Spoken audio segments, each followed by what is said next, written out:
Is it the vibrant flavors that have enriched our national cuisine and the community spirit that's revitalized our cities? Is it the story of economic dynamism, of ethical finance and billions in charity, woven into the very fabric of modern Britain?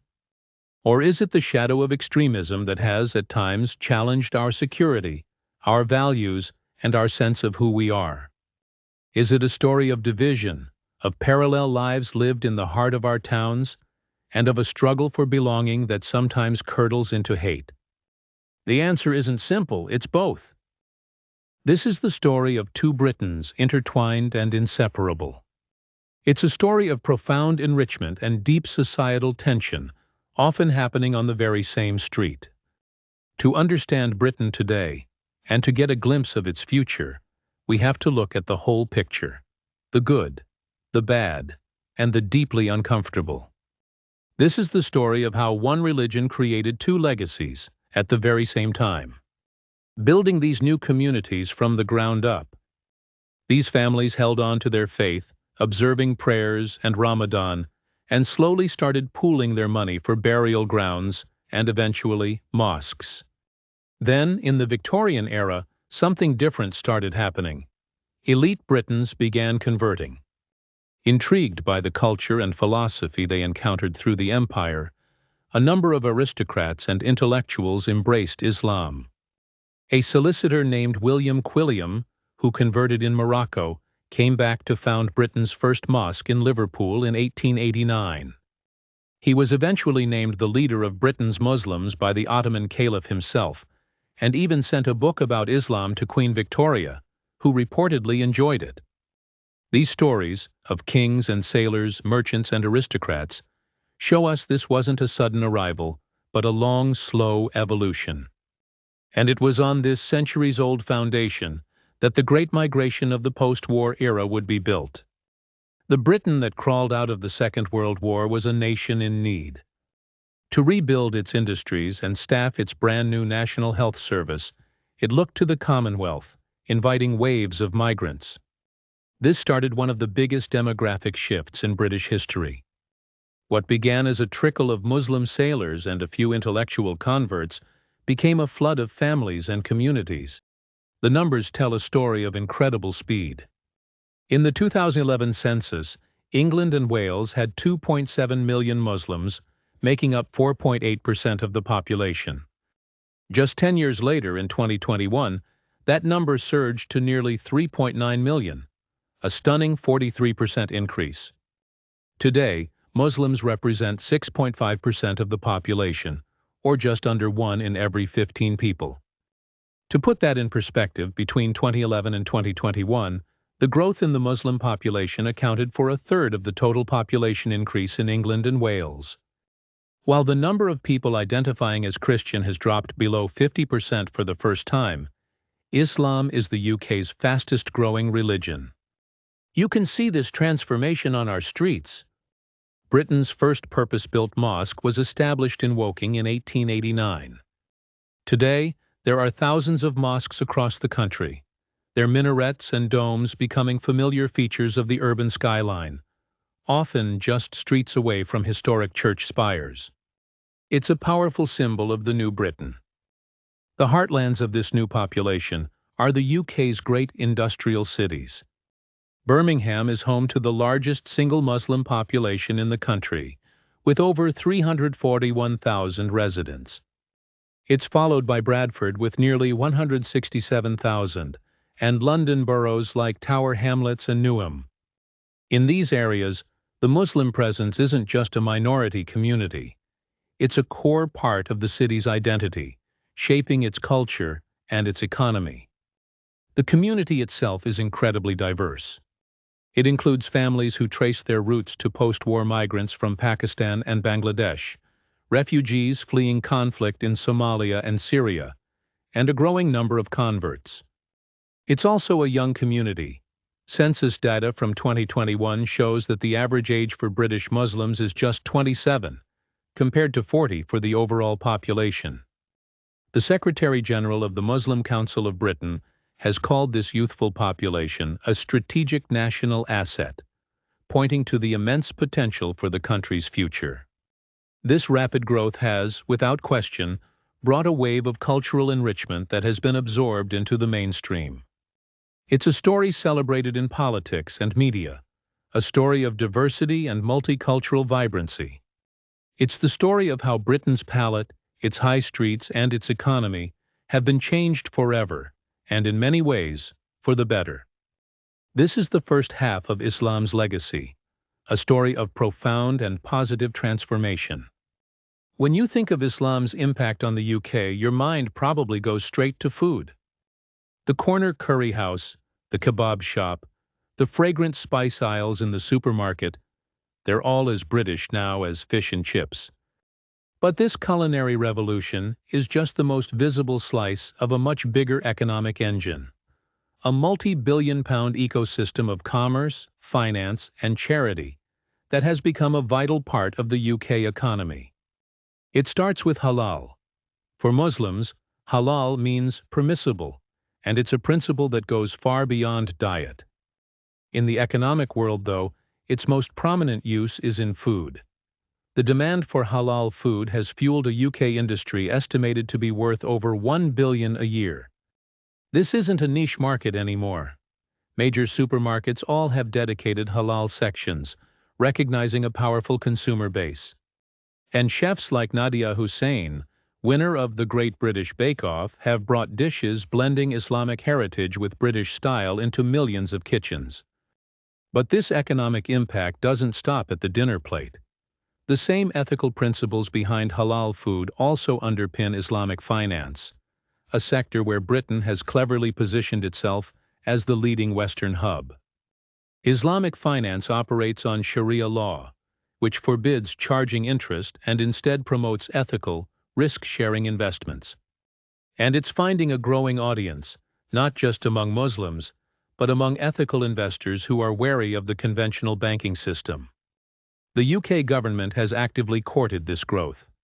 A huge moment came in 2014 when the UK became the first country outside the Islamic world to issue a sovereign sukuk, or Islamic bond. This sent a clear signal to the global market. Today, various estimates value the UK's Islamic finance sector between $5 billion and over $9 billion. More than 20 conventional banks, including giants like HSBC, now offer Sharia-compliant products. When you add it all up, from food and finance to fashion and tourism, the total economic contribution of British Muslims is staggering.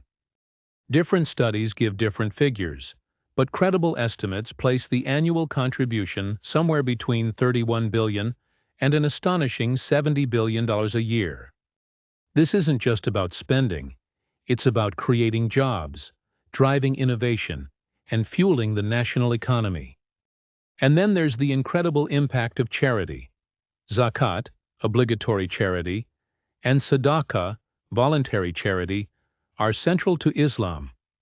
British Muslims collectively give billions to good causes, with one estimate suggesting that charitable donations and volunteer time contribute over $2.4 billion a year.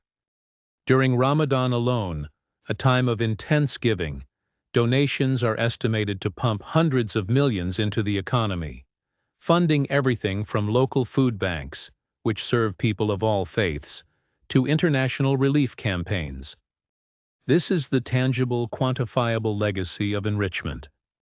It's a story of economic energy, ethical innovation, and a deep-seated commitment to community welfare that benefits the entire country. It's an undeniable force for good. But this isn't just a story about history or economics, it's about life today. And for many, the story of Islam's growth in the UK isn't one of seamless integration. It's a story filled with tension, mistrust, and deep societal challenges. While one half of the narrative is about building communities, the other is about the fracturing of the national fabric. It's a story of communities living side by side but not together. So where did the cracks begin to show? And how did a story of enrichment also become a story of anxiety and fear? Section 4. The Integration Paradox. Together and apart. For all the positive contributions, the social landscape of modern Britain reveals a much more complicated and often troubled picture. The very communities that give so many Muslims a sense of belonging are seen by others as a source of division. This is the integration paradox. How can these communities be both a celebrated part of multicultural Britain and a focus of anxiety about segregation at the same time? The most obvious challenge is residential segregation. In cities across the UK, there are areas overwhelmingly populated by specific ethnic and religious groups. This isn't usually the result of some grand plan, but often the natural outcome of chain migration, where people move to be near family and a supportive community. These enclaves offer invaluable networks and a buffer against the alienation of being a minority. But this self-segregation has also led to fears of parallel societies, where large parts of the population live with minimal contact with other groups. In some areas, it's possible to go about your life, from school to work to shopping, almost entirely within a single cultural bubble. This isolation can breed mistrust on both sides. For some non-Muslims, it can fuel suspicion and a feeling that their own towns are becoming unrecognizable. For some within the Muslim community, it can create a sense of detachment from a British identity they feel doesn't fully include them. This separation is tied to a profound struggle for identity, especially among younger, UK-born Muslims. Caught between the more traditional values of their immigrant parents and the secular norms of modern Britain, many feel a sense of dislocation. They are British citizens, yet they often report not feeling fully British. A feeling of being an exile in their own country, constantly stereotyped and misunderstood. This is often made worse by political and media discourse, which can amplify prejudice and lead to a disturbing rise in Islamophobia. In 2024, one monitoring group, Tell Mama, recorded its highest ever number of anti-Muslim hate reports, with its director calling it the most dangerous time to be a Muslim in the UK. This constant barrage of hostility creates a climate of fear and alienation. That alienation is made worse by a stark socio-economic reality. Despite the success stories, a disproportionate number of British Muslims live in poverty. The 2021 census revealed that 39% of Muslims live in the most deprived fifth of local authority areas in England and Wales, with just 4% in the least deprived areas. This link between faith and poverty creates a toxic mix of exclusion and limited opportunity, straining social cohesion even further. This is the dark twin of the enrichment story, a narrative of social friction, identity crises, and a growing chasm of understanding. And it's in this void that more dangerous ideologies can begin to take root. You can't honestly talk about Islam's legacy in the UK without talking about radicalization and terrorism. It's the most sensitive and destructive part of this story. It is vital to state, clearly, that the individuals who carry out acts of terror in the name of Islam are a tiny, fanatical fringe, whose actions are condemned by the vast majority of Britain's nearly 4 million Muslims. But to ignore the devastating impact of this fringe is to be blind to the realities of the last 2 decades. The attacks in London, Manchester, and elsewhere have left deep scars on the national psyche. They have cost lives, created fear, and changed the country's relationship with its Muslim communities. As a result, the political conversation has often been framed around security, creating a damaging divide between good Muslims and bad Muslims. So what drives a young British citizen, born and raised in a liberal democracy, to embrace an ideology of hate? The causes are a complex and toxic mix. The sense of alienation and identity crisis we've discussed is a key ingredient. For a young person feeling caught between 2 cultures and rejected by the mainstream, radical ideology can offer a powerful, if twisted, sense of identity and belonging. It provides simple, black and white answers to the complex question of, who am I? This is often amplified by self-isolation, both in the real world and online. Extremist recruiters are experts at creating echo chambers, where their venomous worldview is reinforced without challenge. They prey on grievances, both real and imagined, from local Islamophobia to global conflicts where Muslims are seen as victims, and frame the world as a battle between Islam and a hostile West. In response, the British state rolled out its counter-terrorism strategy, Contest, and its most controversial part, Prevent. The Prevent strategy aims to stop people from being drawn into terrorism in the first place, placing a duty on schools, universities, and hospitals to identify individuals who might be vulnerable. However, Prevent has been a source of huge mistrust. Critics say it's discriminatory and effectively turns teachers and doctors into state security agents, viewing every devout young Muslim as a potential threat. There have been numerous cases of misguided referrals that have damaged community relations. At the same time, the government defends it as a necessary safeguarding tool. In 2020, of the thousands referred to Prevent, nearly half, 43%, were for suspected right-wing extremism, compared to just 30% for Islamist extremism, showing that radicalization is not an exclusively Muslim problem. And for those who complete the associated de-radicalization program, the vast majority are reported to finish with no further concerns. Within the Muslim community itself, a constant and often unseen battle against extremism is being fought. Imams and community leaders regularly speak out against terrorism, working to provide theological counter-arguments to the poison offered by extremists.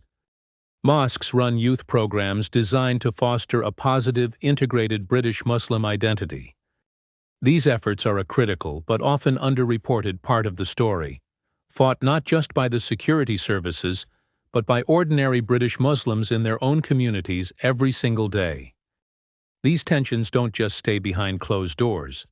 They spill out into the public square, fracturing our politics, fueling unrest, and forcing a national reckoning with what Britishness even means. The summer of 2025, according to some reports, saw these divisions erupt into riots that exposed the deep fissures in British society. These events were a chaotic mix of grievances.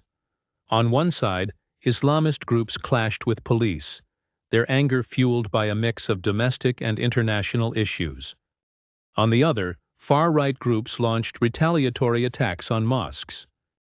The clashes were a physical manifestation of the ideological battle being waged online and in our politics, laying bare an erosion of civic unity. This volatility is mirrored in the political arena. The rapid demographic growth of the Muslim population has led to growing political influence. In many constituencies, the Muslim vote is now a powerful bloc that can swing elections. This has led to tangible policy shifts and accommodations, like the legal system engaging with Sharia councils, which operate as a form of voluntary religious arbitration in family matters. This has been both praised as pragmatic and criticized as the start of a parallel legal system that undermines the principle of one law for all. This growing influence also creates a backlash. It fuels far-right narratives about a Muslim takeover, a conspiracy theory that, while baseless, finds an audience among those who feel culturally alienated. A recent survey showed that nearly half of UK adults most often encounter anti-Muslim content online. This toxic environment puts Muslim politicians and public figures under disproportionate attack. The state is walking a tightrope, trying to promote integration while also tackling the threats that arise from its failures. But every policy is fraught with risk. The Prevent strategy is seen as stigmatizing. Inquiries into sensitive issues like grooming gangs linked to specific communities become political minefields, risking accusations of either Islamophobia or a cover-up. The result is a fractured, polarized debate where the middle ground is shrinking, and trust between the state and many of its citizens is dangerously low. So what, then, is Islam's true legacy in the UK? We've seen two stories that are both, in their own way, true. On one side, there is an undeniable story of enrichment. It's a legacy written in the language of economics, a contribution of up to $70 billion a year, a global hub for ethical finance, and billions in charity that strengthen our entire society. It's a cultural legacy we can taste in our food, see in our art, and feel in the energy of our cities. It is the story of millions of people building lives and families, contributing their youth and energy to the British project. On the other side, there is a legacy of deep and persistent challenges. It's a story of tension, of separate lives, and of a stubborn deprivation that traps nearly 40% of Muslims in the poorest parts of the country. It's a story of identity crises, of feeling like an outsider in your own home, and of a rising tide of Islamophobia.